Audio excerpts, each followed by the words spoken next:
Комитеты Госдумы России организовали круглый стол «Алтайский вектор евразийской интеграции». Участники, а это ученые, депутаты Госдумы и дипломаты, обсудили пути углубления процессов евразийской интеграции, утверждения принципов добрососедства. Алтай, как прародина всех современных тюркских народов, может сыграть в этом деле немаловажную роль, отмечают организаторы. На первый план должен выходить все же именно гуманитарный, что ли, духовный фактор, то есть то, что нас единит, то, что нас объединяет, где наши общие корни, а не то, что, скажем, нас разъединяет.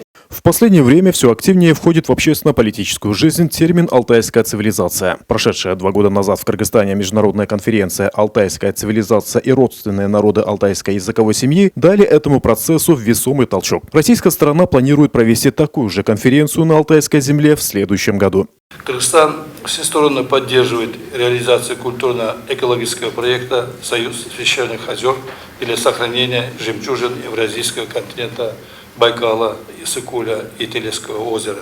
Исторические сведения свидетельствуют о том, что наши предки когда-то жили на Енисее, занимали немалые территории в период кыргызского великодержавия. Главный герой кыргызского эпоса Манас родился на Алтае. Учитывая все эти моменты, представители Кыргызстана предложили российской стороне установить на земле предков памятник. В эпосе Манас и в других произведениях народного устного творчества на генетическом уровне заложено единство кыргызов с народами алтайской цивилизации.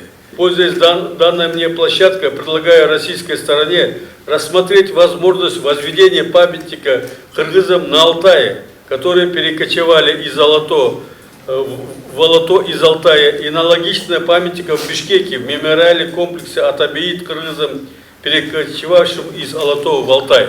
Интеллектуальной элитой народов алтайской цивилизации выдвинут ряд инициатив, в числе которых открытие Международного центра эпоса евразийских народов в Якутске. Планируется перевести эпос Манас на языки народов алтайской цивилизации. На сегодня в Горно-Алтайском государственном университете готовят специалистов. Топчевик Турганалиев специально своих выпускников отправляет в наш университет, чтобы они выучили алтайский язык, чтобы впоследствии переводить Манас на алтайский язык и Алуп-Манаш, алтайский Алуп-Манаш переводить на Манас. Участники мероприятия отметили, что концепт алтайской цивилизации сможет сыграть уникальную роль в видении евразийского пространства. Вместо политических идей, разделяющих народы по религиозным, этническим и расовым признакам, объединиться под идеей евразийства. Мирбек Молдокунов, Эльдиар Асанбаев, Алату 24, город Москва.